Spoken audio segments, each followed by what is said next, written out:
പെസഹാകാലം 3-ാം വാരം തിങ്കൾ. സ്നേഹത്തിന് 2 വശങ്ങളുണ്ട്. സ്നേഹം നാം സ്വീകരിക്കുന്നു, സ്നേഹം നാം കൊടുക്കുന്നു. കുട്ടികളായിരിക്കുമ്പോൾ സ്നേഹം നാം സ്വീകരിക്കുന്നു. എന്നാൽ വളർന്നു വരുന്നതനുസരിച്ച് സ്നേഹം കൊടുക്കുവാൻ നാം പഠിക്കുന്നു. അല്പം വൈകിയാണെങ്കിലും നാം മനസ്സിലാക്കും, യഥാർത്ഥ സ്നേഹം നൽകുമ്പോഴാണ്, കൊടുക്കുമ്പോഴാണ്, പങ്കുവയ്ക്കുമ്പോഴാണ്. ത്യാഗനിർഭരമായ യഥാർത്ഥ സ്നേഹത്തിൻ്റെ ഉത്തമ മാതൃകയാണ് കുരിശിലെ സ്നേഹം. പ്രാർത്ഥനയ്ക്കും ഇതുപോലെ 2 വശങ്ങളുണ്ട്.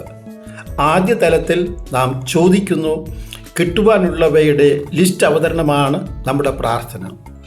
ഇന്നത്തെ സുവിശേഷത്തിൽ അത്ഭുതകരമായ അപ്പം വർദ്ധിപ്പിച്ചതിന് ശേഷം അടുത്ത ദിവസം കരയിലൂടെയും വഞ്ചിയിലൂടെയും ജനം യേശുവിനെ അന്വേഷിച്ച് പോകുന്നത് കിട്ടുവാനാണ്. യേശുവിൻ്റെ തന്നെ വാക്കുകളിൽ നശ്വരമായ അപ്പം ലഭിക്കുവാനാണ്, അല്ലാതെ യേശുവിൻ്റെ വചനം കേൾക്കുവാൻ അല്ല. എന്നാൽ പ്രാർത്ഥനയിൽ നാം വളർന്ന് പക്വത പ്രാപിക്കുമ്പോൾ നമ്മുടെ പ്രാർത്ഥന ആരാധനയായി മാറുന്നു, സ്തുതിപ്പായി മാറുന്നു, ലഭിച്ച അനുഗ്രഹങ്ങൾക്കുള്ള നന്ദി പ്രകടനമായി മാറുന്നു. ആത്യന്തികമായി നമ്മുടെ പ്രാർത്ഥന സ്നേഹം പങ്കുവയ്ക്കുന്ന ഒരു അനുഭവമാണ്. ലാസറിൻ്റെ ഭവനത്തിൽ യേശുവിൻ്റെ പാദാന്തികത്തിലിരുന്ന് സ്നേഹം പങ്കുവച്ച മറിയം പ്രാർത്ഥനയുടെ ഉത്തമ മാതൃകയാണ്.